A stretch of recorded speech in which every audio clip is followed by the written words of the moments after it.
Present horse.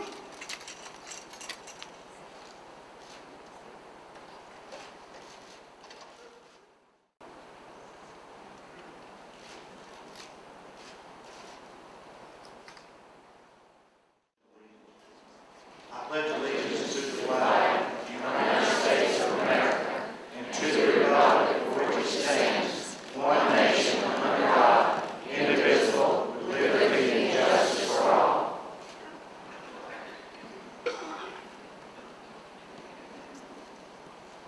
We now will have the singing of our national anthem. We have the McKim. Oh, say, can you see by the dawn's early light what so proudly we hailed at the twilight's last gleaming, whose broad stripes and bright stars through the perilous fight o'er the ramparts we watched were so gallantly streaming, and the rocket's red glare, the bombs bursting in air, gave proof through the night that our flag was still there. Oh, say does that star-spangled banner yet wave o'er the land of the free and the home of the brave?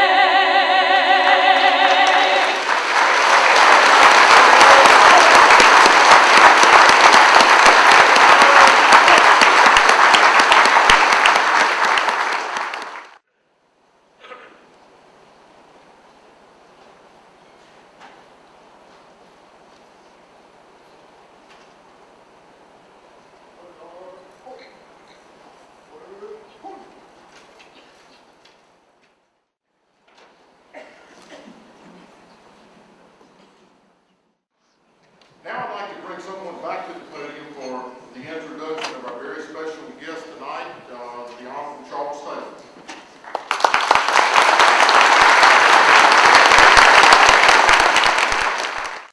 And isn't it wonderful to have one of the first Republican commissioners of agriculture in over a century?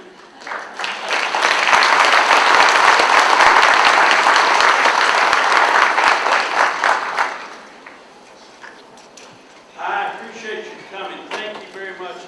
Many of you have been friends with me for over 16 years, some going to 20 or more years. I filed for the State House when I was in law school in 1966. I was elected that fall, and another first-term individual was elected governor of California that fall. Later, the next year, he came to South Carolina gave a rousing speech in the state of South Carolina.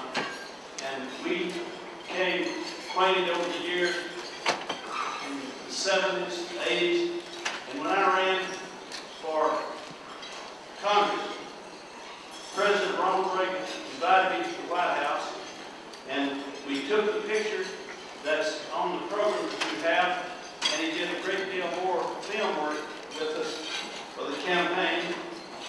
And 2 years later, he made 2 radio spots, one for a member up in Connecticut and one for me in North Carolina.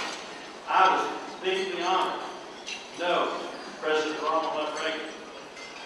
For those of us who knew President Reagan, was a man of self-effacing, good nature, good humor, good sense of humor.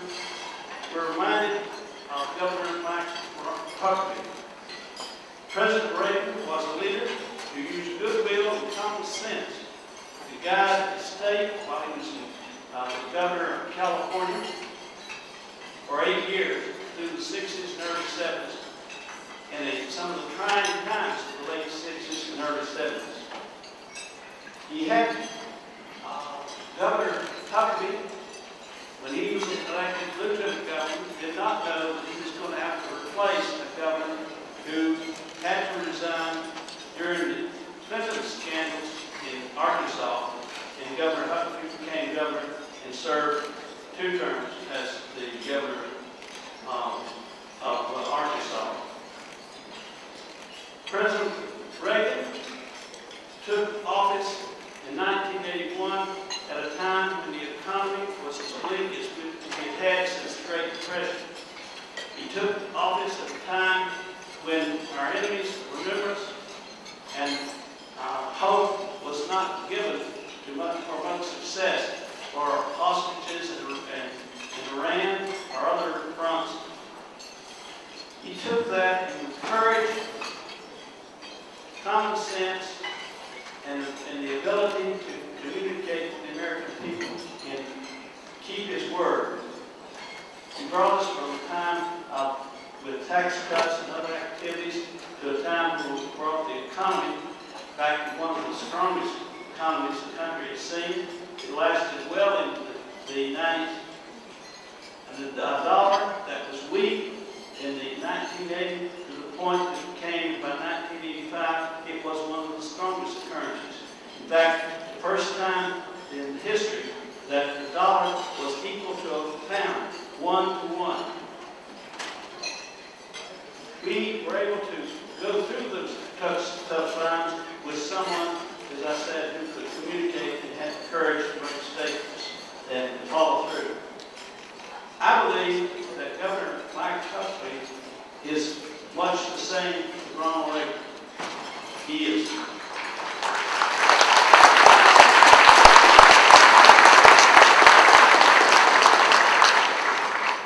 He is self-assured in the sense that he knows he is faithful to God. He knows that it's important to be truthful in his plan to the American people. He knows that common sense is a good practice to follow. Serving in Washington for 16 years, I was reminded time and time again, the government will mess up at one-car funeral. If you see what's going on right now in Washington, where the leading Democrat county has just said we want to remove the market system to save people with their loans, not thinking about what's going to happen to our free market, you begin to wonder, what are folks thinking about in Washington? But tonight we get to hear from someone I believe will be the next president of the United States, Governor Mike Huckabee.